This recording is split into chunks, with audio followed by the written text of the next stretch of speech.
कथा बहुत ही सुंदर है। चलिए कथा को आगे बढ़ाते हैं। वृक्कोदर कहने लगा, हे कुमार, भयंकर घाटी वास्तव में अपने नाम के अनुसार भयंकर है। यहाँ से सीधे पश्चिम की ओर सैकड़ों मील दूर यह घाटी बसी है। लगातार 7 दिन और 7 रात चलकर ही वहां पहुंचा जाता है। रास्ता अत्यंत बीहड़ और निर्जन है। अनेक पहाड़ तथा नदी नालों को पार कर ठीक 7वें दिन की रात को जब सूरज डूबने लगेगा तो तुम उस डरावनी घाटी की सीमा में प्रवेश कर जाओगे। वहां पहले एक घंघोर जंगल मिलेगा।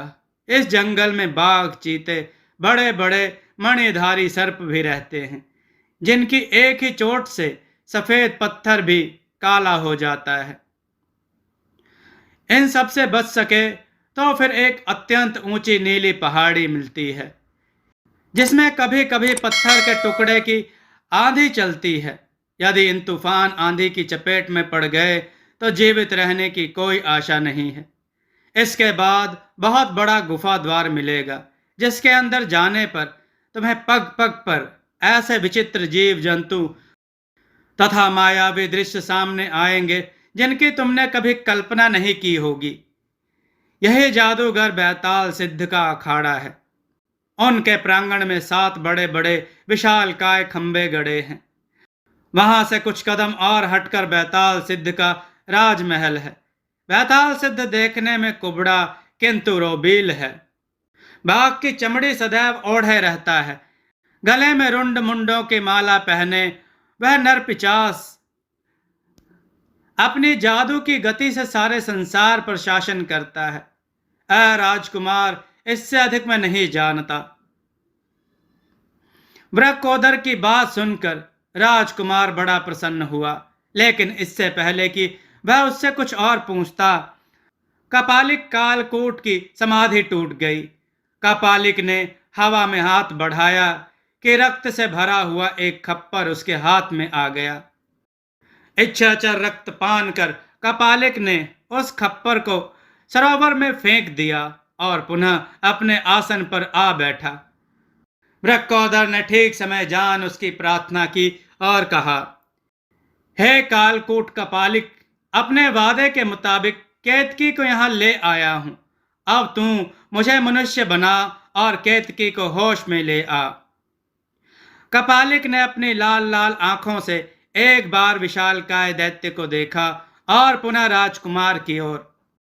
राजकुमार कालकूट की मनोभावना को ताड़ लिया और कड़क कर कहा, ऐ जादूगरों के बादशाह कालकूट, मैं उज्जैन का राजकुमार अजय सिंह हूं और बैताल सिद्ध को मारने की प्रतिज्ञा कर घर से निकला हूं।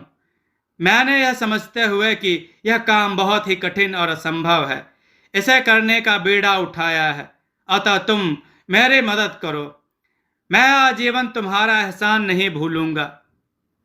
कपालिक ने तुरंत अपनी जटा से एक लाल रंग की जड़ी अंगूठी निकालकर राजकुमार को दे दी और कहा, राजकुमार, मैं तुम्हारा साहस देखकर बहुत खुश हूं। तुम जरूर कामयाब होगे। यह नगीना जड़ी अंगूठी मैंने तुम्हें इसलिए दिया है कि तुम जब कभी भी किसी मुसीबत में हो तो उसे अपने बाएं हाथ की हथेली में घिस देना। मैं स्वयं वहां तुम्हारी सहायता के लिए उपस्थित हो जाऊंगा। ऐसा कहकर कपालिक ने तुरंत अपनी धूनी में से एक हड्डी निकालकर मंत्र पढ़कर वृक्कोदर के शरीर से स्पर्श कराया। वृक्कोदर मनुष्य रूप को प्राप्त हो गया और केतकी अपने पति को असली रूप में पाकर अत्यंत प्रसन्न हुई और दोनों वहां से कपालिक द्वारा मंत्र से निमित्त रथ में बैठकर मालवा के लिए प्रस्थान कर गए। राजकुमार अजय सिंह ने अपनी आंखों से यह सब चमत्कार देखा तो पूर्ण विश्वास हो गया कि यह कपालिक यदि मेरी मदद करेगा तो मैं अवश्य ही अपनी मंजिल पर पहुंच जाऊंगा। धीरे धीरे सुबह होने का आसार दिखाई पड़ने लगे। कपालिक ने पुनः समाधि की तैयारी की और राजकुमार ने उससे विदा मांगकर वायु वेग अश्व पर सवार होकर पश्चिम की ओर आकाश मार्ग से उड़ चला। निदान दोपहर तक उड़ने के पश्चात राजकुमार ने अश्व को धरती पर उतारा। वहीं जंगल में कंदमूल खाकर अपनी भूख मिटाई और घोड़े को चरने के लिए छोड़ दिया। इस तरह चलते चलते 7 दिन बीत गए तो राजकुमार भयंकर घाटी की सरहद पर पहुंचा। सामने बहुत बड़ा घंघोर जंगल था। आसपास कोई बस्ती भी राजकुमार को नजर नहीं आती थी। राजकुमार मारे प्यास के व्याकुल हो रहा था। आसपास ना कोई नदी थी ना नाला। बिना जल पिए प्राण कैसे रहें। फिर भी तो कोई ठीक नहीं था कि राजकुमार ने ठीक ठीक वृक्कोदर के द्वारा बताए जंगल को पाया ही है। अतः दोनों की चिंताएं उसे थी। निदान चारों तरफ गौर से नजर दौड़ाई कि शायद कोई पानी पीने की जगह दिखाई पड़े, लेकिन उस बियाबान सरहद में किसी आदम जात का नामो निशान न था। मारे प्यास के वायु वेग अश्व की जीभ बाहर निकल आई थी। सारा शरीर पसीने से तरबतर हो रहा था। मारे थकावट के घोड़ा हाँफ रहा था। राजकुमार ने मन ही मन सोचा, यहाँ बाहर तो कोई दिखाई नहीं देता, चलो इस जंगल में प्रवेश करें। जब जंगल है और इसमें हजारों जीव जंतु रहते हैं तो अवश्य ही कहीं ना कहीं जल पीते होंगे। उसी जलाशय पर पहुंचने से मेरी और वायु वेग दोनों की प्यास बुझेगी। ऐसा सोचकर राजकुमार पुनः चैतन्य हो गया। उसने वायु वेग की बागडोर मोड़ी और जंगल की सीमा में प्रवेश कर एक पथरीले मार्ग से होकर गुजरने लगा। करीब 1 मील तक उसी तरह गया। दाहिने बाएं उसकी दृष्टि किसी जलाशय की खोज में दौड़ रही थी, लेकिन सिवाय बड़े बड़े 2 सर्पों के जो पेड़ों की डाली से लिपटे थे उसे कोई नजर नहीं आ रहा था। हाँ, इक्के दुक्के बंदर तथा कहीं कहीं भेड़िए एक ओर से निकलकर दूसरी ओर भागते हुए चले जाते थे। राजकुमार अजय सिंह निराश हो चला था। उसने घोड़े से कहा, बेटे वायु वेग, मरना अवश्य है। मुझे दुख है कि मेरे कारण तुझे मौत का सामना करना पड़ा। उसी समय रास्ते से कुछ दूर पर एक मस्त हाथियों का झुंड किसी तरफ जा रहा था। घोड़े की आवाज सुनकर हाथियों का झुंड राजकुमार की ओर घूम पड़ा। बड़े जोरों से एक स्वर में हाथियों ने चिंगाड़ मारी और अपनी सूंड उठाई। राजकुमार की ओर भागे आ रहे थे। राजकुमार यह दृश्य देख बेहोश हो गया। वायु वेग भी खतरे का समय जानकर प्राणों को हथेली पर लेकर भागा और चौकड़ी भरकर क्षण भर में दृष्टि पथ से ओझल हो गया। क्रोध में भरे हुए हाथियों ने इधर उधर पहले बहुत खोजा, तमाम पेड़ों की डालियां तोड़ डाली, परंतु अंत में हार मानकर फिर उसी पथ से आगे बढ़े। हाथियों का झुंड मस्त चाल से चला जा रहा था। शायद कोई बाघ या सिंह इन पर टूट ना पड़े, अतः यह झुंड बनाकर जा रहे थे। वायु वेग ने धीरे धीरे उसका पीछा किया। कुछ दूर पर पहुंचकर उसे बहुत बड़ा सरोवर दिखाई पड़ा और बेबस राजकुमार को पीठ पर लादे हुए दूसरी तरफ से उस सरोवर पर किनारे पहुंचा। जितना समय उसे चक्कर काटने में लगा उतने समय में हाथियों का झुंड पानी पीकर जा चुका था। वायु वेग ने राजकुमार को वहीं हरी घास पर धीरे से सुला दिया और मुंह में जल भरकर 3-4 बार राजकुमार के मुंह पर जल गिराया। राजकुमार को जैसे शीतलता का अनुभव हुआ, वह एकाएक उठ बैठे। सामने हड़बड़ाकर उसने देखा तो कोई खतरा नहीं था। वायु वेग को सहलाया और सरोवर में से जलपान किया। वायु वेग को भी जल पीने के बाद काफी शांति मिली। इस समय उसे भूख सता रही थी। उसने झट नगीना जड़ी अंगूठी को निकालकर बाएं हाथ को उसकी हथेली पर घिसा। क्षण भर में सामने हल्का सा धुआं उठा और कालकूट कपालिक प्रकट हो गया। उसने पूछा, राजकुमार, इस समय तुमने मुझे क्यों याद किया है? मैं तुम्हारी क्या सहायता कर सकता हूं? राजकुमार ने कहा, हे कपालिक, इस समय मैं और मेरा अश्व दोनों भूखे हैं। कुछ भोजन का इंतजाम करो। राजकुमार का कहना था कि नाना प्रकार के पकवान थालियों में सजे हुए उसके सामने आ गए और वायु वेग के लिए दाना मिली हुई घास। दोनों ने खूब भरपेट खाया और सो गए। जब राजकुमार सो गया तो उसे काफी निद्रा आ गई। वायु वेग अश्व भी काफी थका मांदा था, अतः वह भी धीरे धीरे झपकियां लेने लगा। चांदनी रात छटकी थी, हल्की हल्की हवा चल रही थी। रात्रि का तीसरा पहर धीरे धीरे बीतने को था। वायु वेग की नींद अचानक टूट गई। उसने कुछ गज के फासले पर स्त्रियों का झुंड अपनी तरफ आते हुए देखा। सुनसान जंगल में इस कदर औरतों का चलना आश्चर्यजनक ही था। किसी अज्ञात भय की आशंका से वायु वेग सिहर उठा। किस मुसीबत से उसे हाथियों के झुंड से निपटना पड़ा था। हो न हो यह कोई दूसरी आफत आने वाली है। इस प्रकार के विचार एक साथ अश्व के मस्तिष्क में उठ रहे थे। एक बार उसने सोचा कि जोर से आवाज कर दूं ताकि राजकुमार जाग जाए, किंतु फिर अचानक वह रुक गया कि हो न हो या कोई अन्य जंगली जीव इन आवाज को सुनकर इधर न आ जाए और एक नई मुसीबत खड़ी हो जाए। इसी उधेड़ बुन में वह पड़ा हुआ था कि वह स्त्रियां बिल्कुल उसके समीप आ चुकी थी। सबकी अगुआ और सबसे सुंदर स्त्री ने जाकर नजदीक से राजकुमार को सहलाकर जगाने लगी। राजकुमार उठकर बैठ गया और कहा, शुभे, तुम कौन हो और तुमने किस लिए मुझे निद्रा से जगाया? निदान राजकुमार के इस तरह प्रश्न करने पर उस सुंदरी ने कहा, राजन, मैं इस जंगल की रानी हूं। आज इस जंगल में मेरा अपना कोई नहीं है।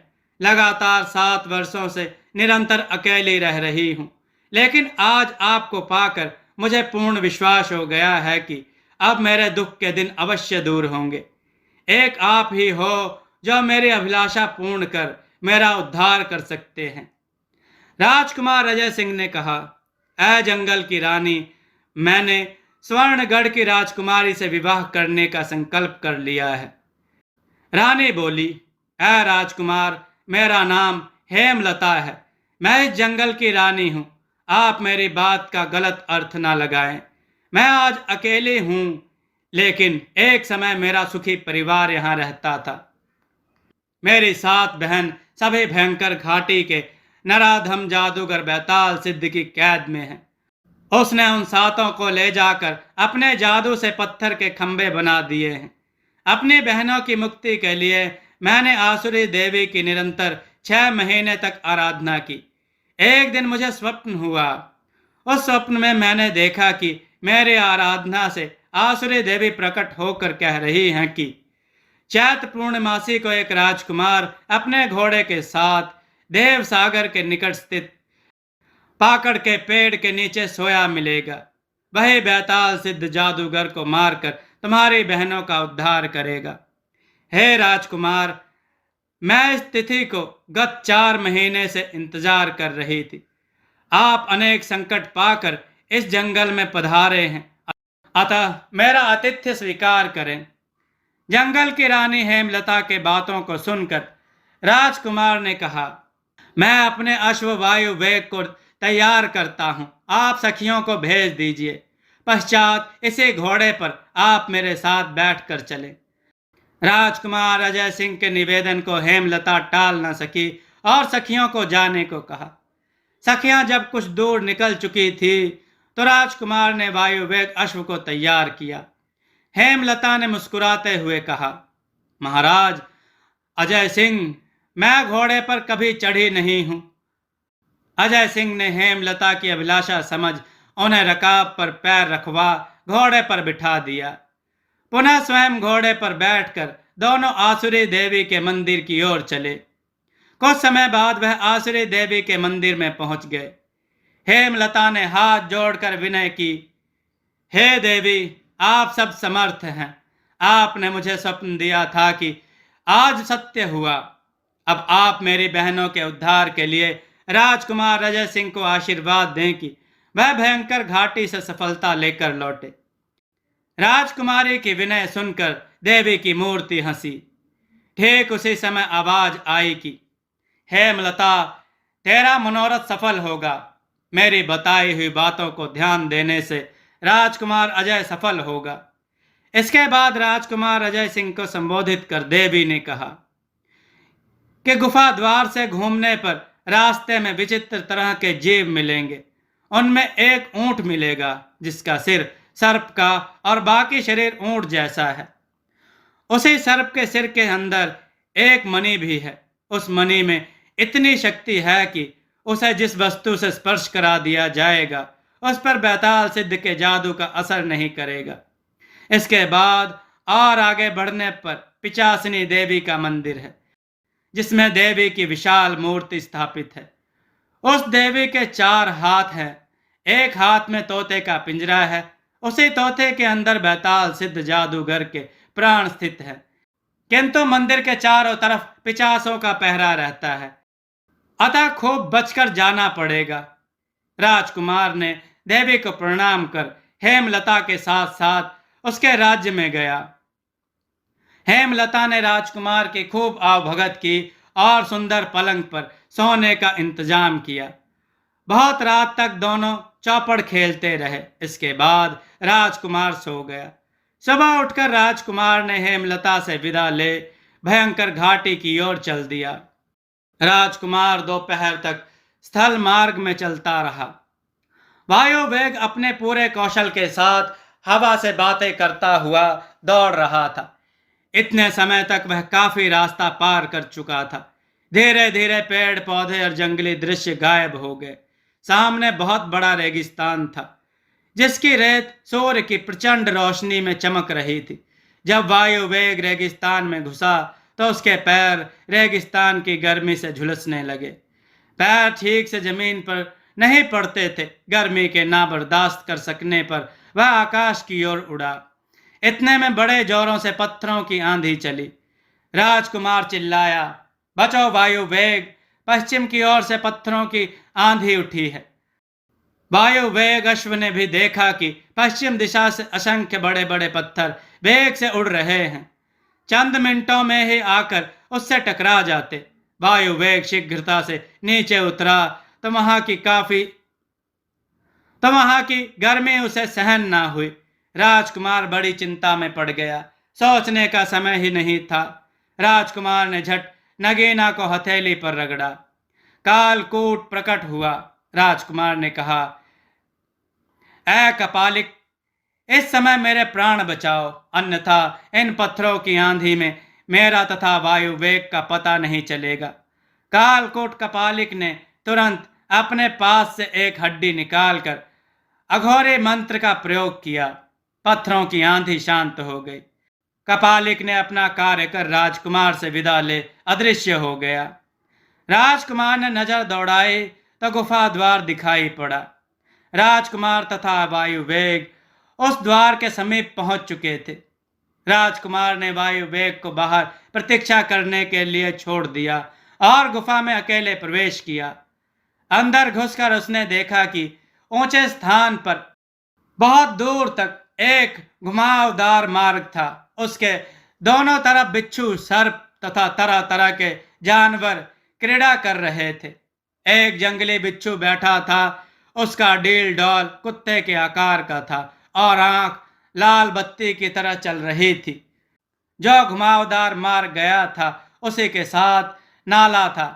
उसने आसुरी देवी के बताए हुए उस तिलिस्मी ऊंट की खोज की जिसका मुख सर्प का था। लगभग आधा घंटा इसी तरह चलने के बाद राजकुमार ने उस तिलिस्मी ऊंट को देखा। वह उसी रास्ते पर अपनी गर्दन झुकाकर जिस नाले से राजकुमार जा रहा था उसी में जल पी रहा था। राजकुमार शीघ्रता से अपनी तलवार निकाला। नाले के अंदर से ही अपने आप को छिपाते हुए उसके समीप पहुंचा और आगे बढ़कर तलवार का भरपूर वार उसके गर्दन पर मारा। तलवार का वार पड़ते ही उसका मुंह कटकर गिर पड़ा। राजकुमार ने तलवार से सिर को काटकर उस लाल मणि को निकाल लिया। कुछ दूर और आगे चलने पर देखा कि चारों ओर सैकड़ों पिचास हाथ में भाला और तलवार त्रिशूल लिए हुए पहरा दे रहे थे। मंदिर का बहुत बड़ा दरवाजा था। उसके मुख्य द्वार तक 24 सीढ़ियां गई थी। राजकुमार अपने लक्ष्य को पा लिया था, पर उस मंदिर में प्रवेश करने की समस्या थी। वह सामने एक बड़े पीपल के पेड़ पर चढ़कर सारा दृश्य देखने लगा। लगातार कई घंटे तक नाले के जल में चलने से उसके पैरों में सर्दी महसूस हो रही थी, कपड़े भी भीग रहे थे। खैर सब कष्ट सहन कर वह वहीं बैठा रहा। थोड़ी देर के बाद उसने एक कुबड़े को उसी मंदिर की ओर जाते देखा। वह शरीर में बागंबर रूढ़ मुंड की माला गले में पहने हुए था, हाथ में एक हड्डी लिए हुए चला जा रहा था। राजकुमार को समझते देर नहीं लगी कि यही बेताल सिद्ध जादूगर है। राजकुमार ने देखा कि ज्यों ही वह नजदीक पहुंचा, सभी पिचासों ने उसे प्रणाम किया। फिर सब वहीं नृत्य करने लगे। तब वह नृत्य समाप्त हुआ तो बेताल सिद्ध उस मंदिर के अंदर घुसा। सभी पिचासों ने पुनः धरती पर लेटकर प्रणाम किया। राजकुमार पेड़ से नीचे उतर कर चला था, यही अवसर जानकर छलांग मारकर शीघ्रता से मंदिर में दाखिल हो गया। पिचास प्रणाम कर उठे और ज्यों के त्यों सतर्कता से पहरा देने लगे। किसी को भी जरा सा संदेह तक नहीं हुआ कि बेताल सिद्ध के पीछे पीछे कोई और भी आ गया था। बेताल सिद्ध आगे बढ़ता हुआ मंदिर के आंगन में स्थित 7 विशालकाय खंभों के नजदीक जाकर रुका। फिर घृणा से मुख फेर कर आगे बढ़ गया। देवी की मूर्ति के समीप जाकर देवी को नमस्कार किया। बेताल सिद्ध को देखते ही देवी के हाथ में स्थित पिंजरे का तोता चहचहाने लगा। बेताल सिद्ध ने उस पिंजरे से तोते को निकालकर सहलाते हुए कहा, ऐ तोते, सलामत रहे। इसी से मैंने केवल तेरे लिए इतने रक्षक रख छोड़े हैं। मैं अभी 7 बार देवी की प्रदक्षिणा कर लूं तो फिर तेरा पिंजरा हाथ में लेकर तुझे कुछ देर बाहर भी दिखलाऊं, क्योंकि सदैव यहां रहते रहते तो ऊब गया होगा। राजकुमार वहीं एक खंबे की ओट में छिपा सब देख रहा था। निदान तब बेताल सिद्ध ने 7वीं प्रदक्षिणा शुरू की।